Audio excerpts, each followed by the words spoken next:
A paz, amados. Boa noite. Amém?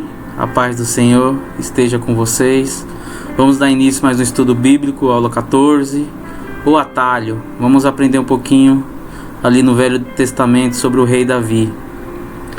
Quem assistiu a aula passada lá, Conhecendo o Inimigo, aula 13 e aula 12, e a gente vai estar aprendendo hoje sobre o atalho. Amém? Senhor Jesus, Deus maravilhoso, Pai, Rei dos Reis, Pai, abra o meu coração, minha mente, minha alma, que sempre eu possa ter intimidade contigo, Pai. Pai, se tem algum abismo entre nós, tira agora, Pai, e se aproxima do nosso coração, da nossa mente, da nossa alma, passando o conhecimento, Pai, revelando a palavra, Pai. E desde já te agradeço, Pai. Usa, Pai, com sabedoria e entusiasmo, Pai, nós, para fim que a sua palavra chegue até o próximo, Pai. Amém. Bom estudo a todos, amados. E vamos dar início. O atalho. Eu pesquisei ali no Google e o melhor significado que eu achei é o caminho fora da estrada principal, pelo qual se encurtam distâncias. Ali no segundo livro de Samuel 6:1, Davi tinha um desejo, né? Davi tinha um desejo. Então vamos conhecer o que ele queria antes do atalho. Mais uma vez, Davi reuniu os melhores soldados de Israel, num total de 30.000 homens. Levou-os à cidade de Baal, em Judá, para pegarem a Arca da Aliança, que tem o nome do Senhor Todo-Poderoso, que se assenta no seu trono, entre os querubins. Então aqui Davi tinha um desejo e ele reuniu lá 30.000 homens e foi em direção à cidade para buscar a Arca da Aliança. A promessa antes do atalho. Então Davi tinha feito uma promessa, né, para Deus. Ali em Salmo 132, de 2 até 7, fala assim: lembra da promessa feita por Davi, lembra deste juramento que ele fez a ti, ó Senhor, o poderoso de Jacó. Eu não vou para casa, nem vou descansar, não vou me deitar, nem dormir, enquanto não encontrar um lugar para o Senhor, uma casa para o poderoso de Jacó. Em Belém, ouvimos falar a respeito da Arca da Aliança, e nós encontramos nos campos de Jearim. Então dissemos: vamos à casa de Deus, ao Senhor, vamos adorá-lo diante do seu trono. Então aqui Davi tinha feito uma promessa para Deus, que ele ia atrás e buscar a Arca da Aliança. O atalho, onde tudo começou a dar errado. 2 Samuel 6:3. Colocaram a arca num carro de bois novo e tiraram da casa de Abinadad, que ficava no monte. Uza, ali o filho de Abinadab, guiava o carro. Então o rei Davi foram lá, pegaram a Arca da Aliança, colocaram em cima de um carro de boi, numa carroça. E pelo que deu para entender, ficava num monte, né? Então era um trajeto muito difícil já de se fazer. No caminho, quando chegaram ao campo de descascar cereais que pertenciam a Nacon, os bois tropeçaram. Então Ussá estendeu a mão e segurou a Arca da Aliança. O Senhor Deus ficou irado com Ussá por sua falta de respeito e o matou. E Ussá morreu ali do lado da Arca da Aliança. 2 Samuel 6:7. Então até aqui Davi tinha um desejo de buscar a Arca da Aliança. Davi reuniu 30.000 homens, foi até a cidade buscar a arca. Só que Davi teve a ideia de colocar em cima de carro de boi. E os bois tropeçaram e a arca tentou cair, né? Ameaçou de cair. E Ussá tentou segurar a arca e foi morto. Vamos entender um pouquinho quem podia carregar a Arca da Aliança. Ali no livro de Deuteronômio 10:8 fala assim: foi naquela ocasião que o Senhor Deus escolheu a tribo de Levi, para que os homens dessa tribo levassem a Arca da Aliança, servissem como sacerdotes e abençoassem o povo em nome de Deus. Senhor, eles ainda continuavam fazendo tudo isso.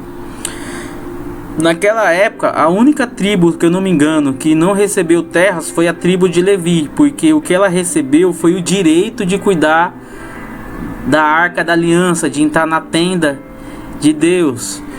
Então, ela foi a única tribo que não recebeu terra naquela época. Davi faz uma pergunta. Davi ficou furioso porque o Senhor, não, na sua ira, havia castigado Uzá. Assim até hoje aquele lugar é chamado. Então Davi ficou com medo de Deus e o Senhor e disse: e agora, como é que pode levar comigo a Arca da Aliança? Né? 2 Samuel 6:8-9. Davi agora começa a se perguntar: e agora, como é que eu poderei levar comigo a Arca da Aliança? Né? Davi, após ter tomado um atalho e viu que esse atalho não deu certo, ele começou a fazer perguntas. Vamos entender um pouquinho mais à frente. Decisão versus atalho. Então Davi se planejou. Davi reuniu 30.000 homens. Davi foi em direção de uma cidade. E Davi falou assim: vou buscar a Arca da Aliança, né? O planejamento. Executado: errado, carro de boi. Consequência: a morte. Aí se pergunta, né? Todos nós conhecemos Davi como segundo o coração de Deus. E para muitas outras passagens falava que Davi consultava a Deus, né? Se Davi ia guerrear com os filisteus, ele pegava e consultava a Deus: devo guerrear ou não? E Deus ali passava as instruções para ele. Só que para isso, para essa tarefa, ele não consultou a Deus. Então não houve uma consulta a Deus. Consultou a Deus? Não fez. Consequência: a morte. Teve medo, né? A Bíblia ali fala no versículo que nós acabamos de ler, falou: teve medo, pensou. Aí ele teve medo, ação, teve medo, executou, pensou. Não levou a arca. Consequência: ele não levou a arca. Voltou para a terra dele lá. Aí depois planejou de novo, né? Aí depois passou 3 meses e Davi planejou: agora eu vou buscar a Arca da Aliança. Fez o planejamento correto. Trouxe os sacerdotes e os israelitas. Fez oferta a Deus. A cada 6 passos sacrificavam um bezerro gordo. Vamos entender agora mais para frente. Então aqui o que acontece na decisão versus atalho. Então eu separei aqui por ação, executada e consequência. Que isso venha servir de a gente se refletir na nossa vida. Tudo que a gente for fazer, a gente pensar, a gente analisar, a gente colocar os pós e os contras. Eu vou casar? Eu já estou pronto para casar? Eu estou pronto para ter um compromisso com a outra pessoa? Eu estou pronto para abandonar os velhos costumes e servir o meu esposo, servir a minha esposa? Eu vou mudar de cidade? Eu estou preparado para isso? Eu tenho estrutura para essa mudança? Como vai ficar o meu sentimento? Como é que vai ficar a minha falta de amigos? Como é que vai ficar a minha falta com outras pessoas? Né? Tudo que você tem uma decisão. Eu vou comprar um carro? Eu preciso comprar um carro? Eu posso pagar o carro? Eu posso manter um carro? Né? Tudo isso. É claro que muitas dessas decisões, né? A palavra do Senhor fala que se preocupe com o dia de hoje, desde que o dia de amanhã tenha suas próprias preocupações, né? Eu posso casar hoje, a minha esposa falecer amanhã. Eu posso comprar um carro hoje, ele ser roubado amanhã ou pegar fogo amanhã, né? Mas estar preparado, saber as consequências, saber o pós e o contra, a gente deve saber antes de tomar uma decisão, né? A gente deve sempre colocar o pós e um contra em qualquer ação, em qualquer decisão que a gente vai fazer. E sempre tem que ter um planejamento, né? Sempre tem que ter um planejamento, sempre tem que orar a Deus, sempre tem que consultar a Deus, né? Se planeja todinho, né? Escreve, depois pergunta a Deus: o que você acha disso, o que você acha daquilo? Isso se chama decisão versus atalho. Pergunta: vocês consultam a Deus em todas as suas decisões ou sai pegando atalhos, né? Uma coisa é a gente orar e pedir direção de Deus, outra coisa é a gente passar à frente de Deus, né? E o atalho, ali você vê o fundo de tela, é simples, né? Você vê um caminho que você vai percorrer, um caminho mais difícil, e você vê um caminho mais curto para chegar no lugar onde você quer chegar. Então muitas vezes o caminho curto te traz consequências. Precisamos sacrificar nossos atalhos, né? Precisamos sacrificar os nossos atalhos, porque precisamos entender, né, todos os dias, tudo que a gente for fazer, a gente está fazendo no modo correto ou tem algum atalho, né? A gente está pulando alguma etapa, né? Estamos pulando alguma etapa. Eu lembro que toda vez que eu cozinho e eu passo o ponto do arroz ou perde o ponto do arroz, eu tento arrumar um arroz, né? Ele nunca fica bom. Por quê? Porque não foi feito do processo correto de fazer, né? Eu acredito que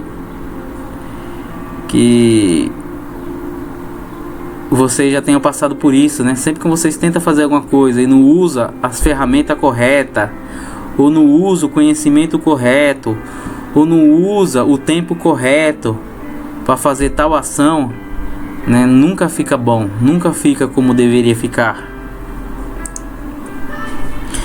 Eu tava pensando e juntando algumas coisas e esses dias eu fiz uma oração e eu tô tentando pegar essa oração, enquadrar e colocar ela na minha vida por completo, né? Tudo que eu for fazer, eu tento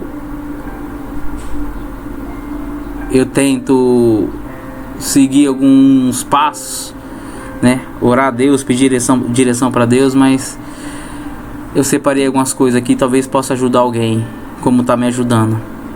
Pai, eu não tenho o que fazer se você não fizer. Eu não tenho o que falar se você não me disser primeiro. Eu não sei para onde ir se você não me disser. Só você tem palavras de vida eterna. Eu não sei se é para entrar nessa porta, sinaliza para mim. Eu não sei se é para entrar nessa sociedade, nesse negócio ou não, sinaliza para mim. Me dá sinais claros para comigo. Confirma no meu coração. Não vou me mover sem sua presença, sem a sua aprovação. Que haja uma confirmação, uma palavra sua. Eu estou cansado de pegar atalhos. Eu estou cansado de fazer aquilo que para meus olhos parece ser bom, mas não alega seu coração. Me diz para onde devo ir, em nome de Jesus Cristo. Amém. Pai, vou fazer o fácil. Jesus, faz o que é difícil para mim.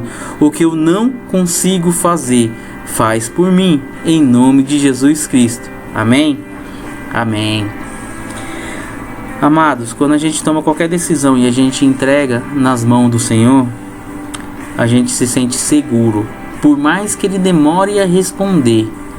Lembre-se, o prazo não é nosso, o prazo é dele, né? A palavra lá em 1 Josué fala: só eu bem sei os planos que eu tenho para vós, são planos de paz e não de desgraça.